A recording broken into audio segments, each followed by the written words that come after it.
We're here with another special casino business podcast interview. I've got Ari Mizrachi, SVP and head of North America for Tangam Systems. Am I saying that right? Tangam Systems? You said it perfect. Yeah, for sure. All right. And we got a little background. We kind of got a rolling start in this interview, and hopefully we can keep that because I thought that was super interesting. If not, we can cut it. But for those who aren't familiar, it sounded like we got a little bit of the story, how you got into gaming, becoming a dealer. But maybe you can give us a little bit of background on like kind of your rise to the casino industry and then how you got to Tangam. Yeah, for sure. And thanks for having me, Craig. I grew up in this industry around, my dad gambled, my grandfather gambled. It was kind of in my lifeblood. Prior to getting into the casino industry, I actually played highlight professionally, which is a sport that you do bet on. So that was very popular in the 70s, 80s, and 90s in Florida. I turned pro at 17, played till I was about 24. In between my highlight career, I realized I need a real job at some point. I grew up playing poker, and I thought to myself, well, why don't I learn how to deal poker so I could kind of help pay for college? So I started in the industry as a part-time poker dealer. My first job was at Foxwoods in Connecticut. I came back down to South Florida. I dealt for the Seminoles down there. I helped open up Hard Rock Hollywood as a poker employee.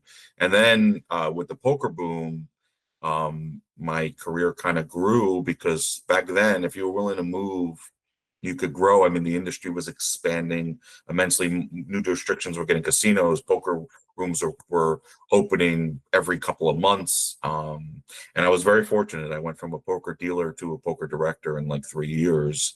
And then from there, I transitioned to marketing and then table games and player development. And my last job before coming to Tangam, I've been with Tangam just over 9 years now. I was in charge of gaming operations at Parks Casino, which is a Philadelphia-based casino, about 20 minutes outside of Philly. And so I've seen people that will, go up on the casino side and they go to the vendor and they're like, no, this isn't for me. And they jump back. But obviously you've been 9 years at Tangam. What is it about Tangam and this new, I guess, side of the business that you find so appealing that you enjoy?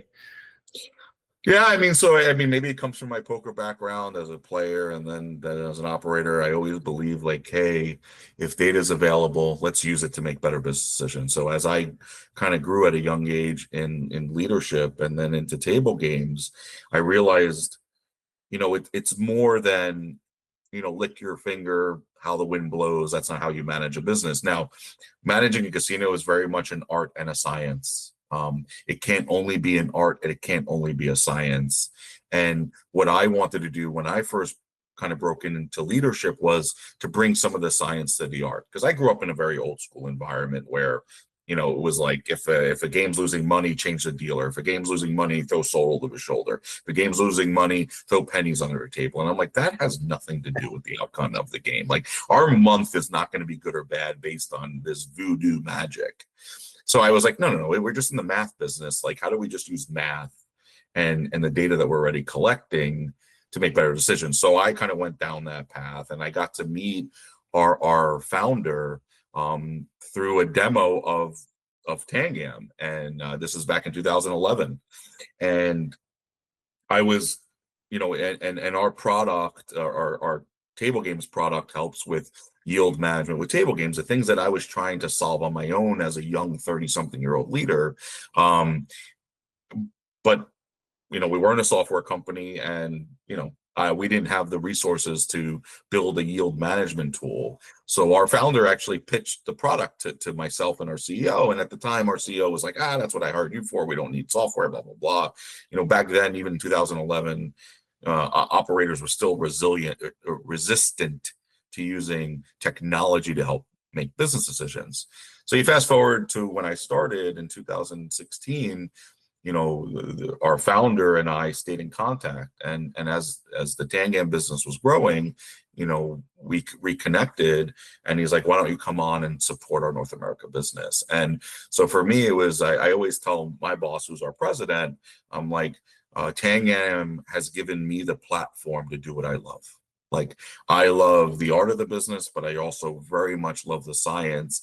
And when you could bridge that gap, we could help operators make better decisions with the data that they're already collecting. That's really interesting. And so maybe you can explain a little bit more. So you clearly saw like, okay, there's throwing pennies under a table, swapping out a dealer. That's not what's going to change the game. There's got to be some numbers behind it, something quantifiable we could point to. But an individual casino doesn't have the resources to tackle that problem on its own. So what resources need to be brought to bear? What is Tangam bringing to bear to actually solve that problem? I mean, how does the product work? Yeah, so I mean, think about like the one thing that's great about the casino industry is that there's so much data, right? But as an operator, we're not a hardware company. We don't collect data. We just view the data that an operator is already collecting. And from a table games perspective, what are we trying to view? We're trying to view, is a game open or closed? What games do they have? What are the players that are playing? What are their average bets? How long do they play? How do they play when they're playing one-on-one against the dealer? How are they playing when there's 5 other people with them? So when you think about optimization, it's all about offering the right game at the right price at the right time for your customers. So from a table games perspective, the hard part is every day an operator is dealt kind of a shitty hand, because you can anticipate the volume that's coming through the door, but we're like meteorologists, we're never exactly right. Mm-hmm. So when the players come through the doors and come and play, unlike slot machines where you can't make real-time adjustments, in table games you can. You can decide to open up more blackjack tables or less. You could decide to change the limits. You could decide, which games to open, and robbing Peter to pay Paul. And to try to do that in real time without technology is the equivalent of throwing pennies under your table. Like, how do you absorb all of that information in real time and then make adjustments and I always say it's a win-win. You're gonna, ultimately casino wants to maximize their revenue, but you're using the customer information to give the customers what they want, right? So say, you're a high roller and, you walk through a casino and you got $3,000 in your pocket and you like playing at, $50 table minimums because, you normally like to have some breathing room, but there's only one game open and there's 4 other players playing. You would be the 5th player. That's not an ideal situation for someone like you. Right, you're there to gamble and have a good time, but it's the only game that is of the limit that you like. But the game is really, really slow because there's only that one game and there's 4 other players playing. So what our software is trying to do is, what do $50 players like? And what we know is, are there any other games available to open? Is there a game that's available to raise? So we could give someone like Craig, who's a high roller, a better experience. Because it's a win-win in that case. Craig does not want to play at a full table. Mm-hmm. Right. So that's the whole thing, is like, from a marketing, you're bringing in the players, the products are as important as bringing the bodies in. And in table games, you take it to that next level where it's like, well, is the table games operation opening the right games at the right time? Are they priced correctly? Is it the right, all that kind of stuff. And that's where our software comes in to help offer the right game at the right price at the right time. So you mentioned real time. And so I've seen you talk, and that's why I wanted to reach out. I mean, it's fascinating, the stuff you talk about and the things you can uncover. And you mentioned, like, we'll get into persistent slots later. But so with table games, you mentioned real time. Is this something where it's like the floor manager will get a text or like some alert that's like, hey, time to open this? Or how real time is it? Or how did those recommendations come across to table leaders? It's exactly that. It's like the GPS for table games yielding, right? So our software wakes up at a certain cadence, gets in all the new information that's there. It assesses what games are open, what they're priced at, who's playing, the quality and quantity of those customers, and then compares it to what ideal would be. And ideal is all the history that we know of the property, what the $50 player likes to play, what their experience is that would keep them playing longer, right? Ultimately, that's what you're trying to do as an operator. And when things are not optimal, our optimization tools will say, hey, floor manager, you have that $150 game. Based on the quality and quantity of players of that game type, we suggest you either raising another blackjack game, or say there's a game open, a game available that's not open, we might suggest to open that table, and that all happens in real time. That's really interesting. And then what kind of results? Because obviously, I mean, software like this isn't free. So there has to be some kind of ROI at the end of it for casinos to pay for it. So what kind of results are casinos seeing when they're using this? Yeah, I mean, like for us, it's always clear, and obviously we live in the world of theoretical upside because there's so much volatility in table games. But it's always anywhere between a 5 and 15x ROI on our software, just because. Think about a hotel today that decides to go back to the old school days of $99 during the week for a hotel room and then $129 on Friday and Saturday nights. That's really your two options, right? Either you use technology to yield or you don't, and you're kind of guessing. And the reason, like, why you asked 9 years, I'm still here, is that I believe in what we do, because when I was at Parks, we had 100 managers at the dual pit manager level and higher that could be responsible for yielding.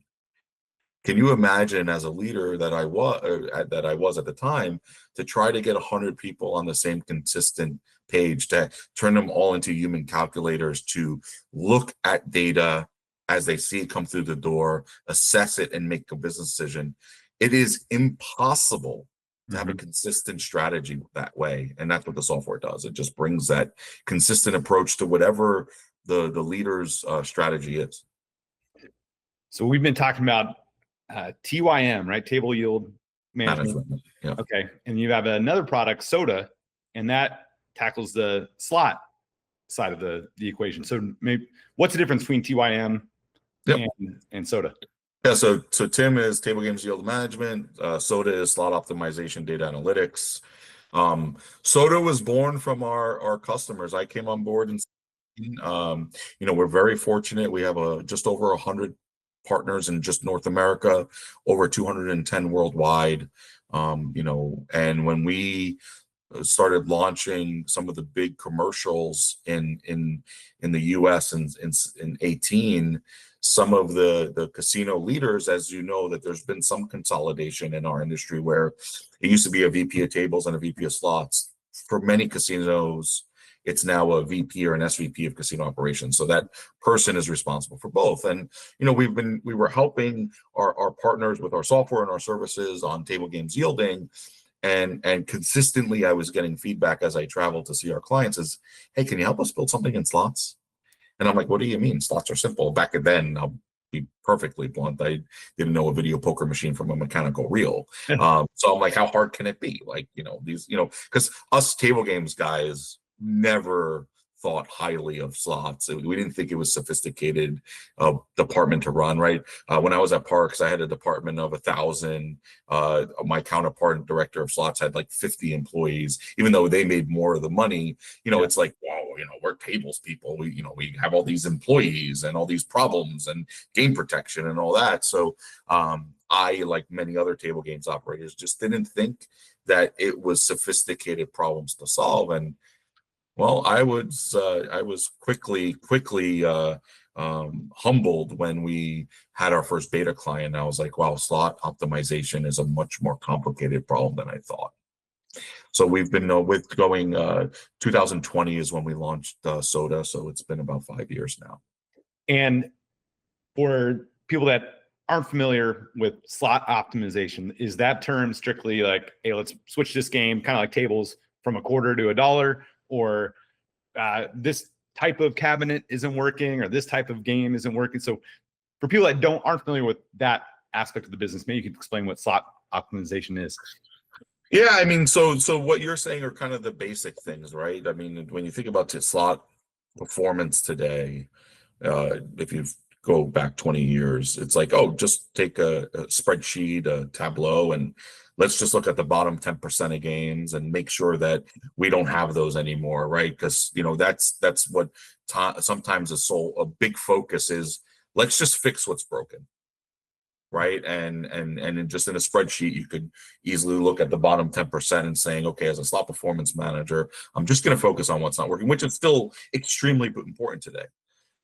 What we learned very quickly and with Soda was, because we didn't only take in the performance data, we actually took in all the session level data, so all the ratings data as well, because we believe that there was a lot of valuable insights if we married the product and the patrons together.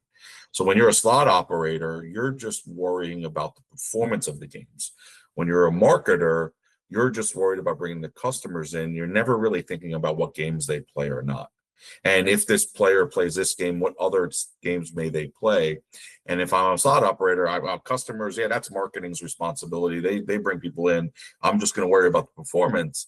And the magic is bringing both together, right? So Craig's a VIP. He comes in and he likes to play Dragon Link and High Limit. Well, what other games does he play? Today's world, to answer that question, is a very long process. Typically, a slot operator actually can't answer that question themselves. They have to ask another department. If a marketer, was looking at a list of their top 20 customers and said, hey, what affinities or what games do they like to play? What loyalty do they have? They would then have to ask another department. And so just at the highest level, combining product and players helps with where are the games laid out? What are the denominations? Well, when you think about creating zones, when I look at, players like this game, what other games they like to play? These are types of informations and insights that maybe operators had in their stomach or in their heart, just from walking the floor, whatever. But now by grabbing both pieces of information and putting them together, we're giving operators those answers and those insights within seconds, which would take usually weeks in the past when I was an operator. So are you finding marketing leaders are starting to use Tangam? I mean, because of this new insight, are they getting value from it? It's not just the strictly operations people. Yeah, I mean, so where marketing is getting value was almost an accident. Like you talked about persistence games. Like, so again, because we're bringing in all the session level data, the value they're getting is there's a ton of free play abuse that happens in our industry. It's been around for years. There's nothing new. We have tools that easily identify players that are upside down, right? As a marketer, it's one thing about bringing the customers in, but they have to be profitable. Mm-hmm. We also are able to then show very quickly of, okay, I want to see the players in the high limit room and what games they play, because there's little things that as a marketer, you don't really think about. I'm going to invite my top 100 slot customers, right, to a VVVIP event, or my top 50 slot customers to a VVVIP event, and say that those 50 players play Dragon Link in high limit, but you only have 4 of them. What are you going to do now when they all come to the property at the same time? Now, in the past, we were like, well, we never looked at what games they played. It's slots. They'll play whatever they want to play. Well, what are you going to do now if you know that you're inviting your top 50 and they all just play Dragon Link? Mm-hmm. What does that mean? That 46 people are going to be really pissed off. Because in table games, it's easy, right? We're going to have a blackjack tournament. Okay, well, the table games department is going to create an environment for blackjack. They know it's a blackjack tournament. They're going to probably add more tables, whatever. It's somewhat more of a communication between product and patrons. When it comes to slots, those conversations historically didn't happen. It's really interesting. Now, you mentioned Tangam's not a hardware company. You're just looking at the data that's already being collected. So what does, if a executive's hearing this, yeah, it sounds kind of interesting. Are they looking at, hey, this is going to take a year to get up and running, or what does kind of an onboarding look like? It's weeks. I mean, with our table product, because it is installed locally, it's 6 to 8 weeks and go live. Slots is 2 to 3 weeks and you're up and running. I mean, because again, we're not relying on collecting our own data. We're just, again, turning the data that they've already collected over the years to life. It's pretty seamless to get up and running. Nice. Now, we were both at G2E a few weeks ago, and if I got a nickel for every time I heard AI, I'd be I'd be sitting in the high limit room playing right now.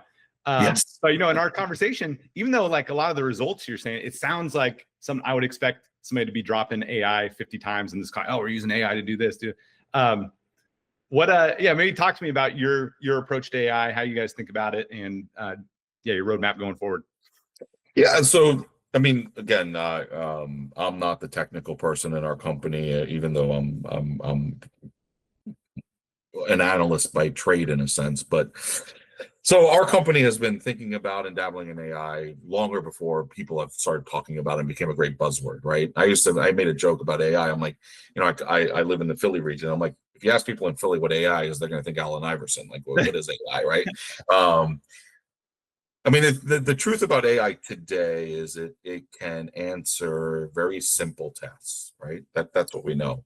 What we know about AI today is that it's not going to always be right? That's really the case. There's this new type of AI or newer type of AI called agentive AI. And again, when I was first told what somebody mentioned the word agentive AI, I had to use AI to figure out what agentive AI was. And the way it was explained to me is genius, right? So through my years of experience, can look at large data sets. I could look at our software. I'm a power user of our software, obviously, but there's only so much time in the day, right? I can't look at 50 casinos at once and evaluate them, and because we are a software with services, there's not enough bandwidth. So what do people do today when someone like myself needs help? We just hire analysts. Well, analysts historically in our industry are really good at writing reports. They're not replicating the work I did. They're just not just, but they are tasked with building reports for executives. So what agentive AI will do is it will actually replicate the work that I already do, but multiply it by 50. Mm-hmm. So if I spend an hour evaluating a casino, I'll find lots of nuggets of opportunities that I could then present to our C-suite of clients or GMs or VPs, and they really appreciate those insights. And what I've been telling with my boss is like, I know my workflow. How do we automate that? Right? How do we automate what I do or what some of our other senior analysts do to find opportunities to give product? And that's where he's like, oh, we can use agentive AI. And I'm like, well, what does that mean? And that's how I said I didn't even know what it was. So basically what we're doing is training these agents, these AI agents, to do a lot of the analytical data mining. And now the analyst just needs to validate what's being found. Wow. Okay. That makes a lot of sense. So I guess looking forward as we kind of wrap up, this has been super interesting. I've learned a ton as somebody that never worked on the operational side of the business. This has been great. So looking forward, so it sounds like this agentic AI is going to be a big part of identifying those nuggets that you can identify right now. It just takes some time and a smart analyst to kind of automate that process and give those recommendations and the output. Is there anything else you see in the next 3 to 5 years that you're excited about?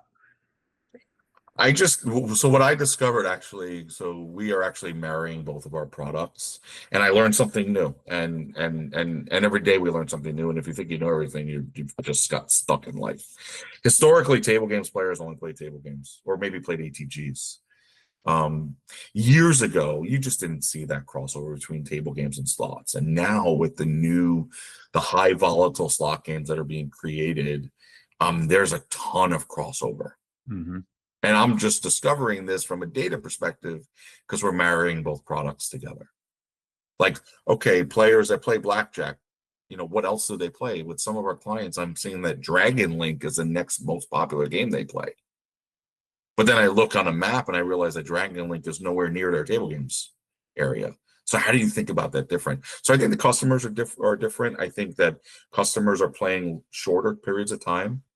I think that customers are enjoying the high volatility of games. And what are we going to do as operators to kind of embrace that and provide the products they want? Because I know it's also a scary slope where, you think about slots 20 years ago, people would come in with $100 and spend 6 hours playing 8 cents a spin. Well, those customers, there are some out there, but the majority of customers don't want that. I want time on the vice and I want to play for hours and I know I'm going to lose my 100. People are like, I want to come in and I want to go out and I just want to get in with a bonus round. If I get really lucky, I'll make some money. If I lose, I lose. Mm-hmm. And how do we embrace that? with the data that we're collecting, and then how are we changing the floor to accommodate those new behaviors in players that like to gamble. Yeah, it's interesting you say that, because I see that on URComp side, we're sending players to all these different casinos and cruise lines. And we do see players more and more that have action on the tables and then slots. When I talk to some of them, a lot of these ones that were table mainly, they're like, you know what? I just want to make sure I get my offers.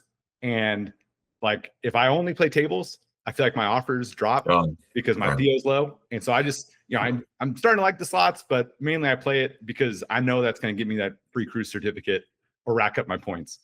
Yeah. Yeah, I think it's probably some of that too. I think you're right. I think, table games, and I know we don't have time, but like the thing about slots is, over a short enough period of time, you're going to pay very close to your Theo, right? Like, if you have a $5 average bet and the game has a 10% house edge, right? You're supposed to lose 50 cents every spin. If you come often enough, you're going to lose on average 50 cents every spin, right? Like, that's the math. The problem with table games is that it's never going to happen. You're not going to live long enough and play enough blackjack hands to where those numbers will ever come together. And that's why, from a marketing perspective, it kind of stinks, right? Like, what is the true value of a table games player? Like that, we need 74 sessions to talk about that, because there's no right answer. Like, I know the guy has $100 average bet, but what's he really worth? And the problem is, if I buy in for 2,000 and have a $100 average bet and I got really unlucky, I'm going to show a Theo of $62 when I just lost my 2,000. Yep. Now the casino, I'm worth 62, but I'm like, I just lost $2,000 and you won't even give me a hot dog. Right. Right. So, but in slots, if I put 2,000 through a machine, I know that at least I'm worth 200, and I'm not going to lose every bet because slots just isn't built that way. So I think probably that's why some players maybe gravitate to. And I think when they gravitate to slots, they realize, oh, these games are actually pretty cool. Agreed. Well, Ari, this has been a pleasure. How do people? I'm sure there's a lot of people that are interested after hearing you talk. How do people get a hold of you? Yeah, I mean, LinkedIn's easy. Obviously, if you just look up Tangam Systems, Tangam Gaming, Google it. But LinkedIn's probably the easiest way. You could definitely reach out to me there. I'm happy to, talk about this or any other subjects. Awesome. Ari Mizrachi, Tangam Systems, thank you so much for being on the Casino Business Podcast. Let's do it again sometime. This has been a lot of fun. Awesome. Thank you.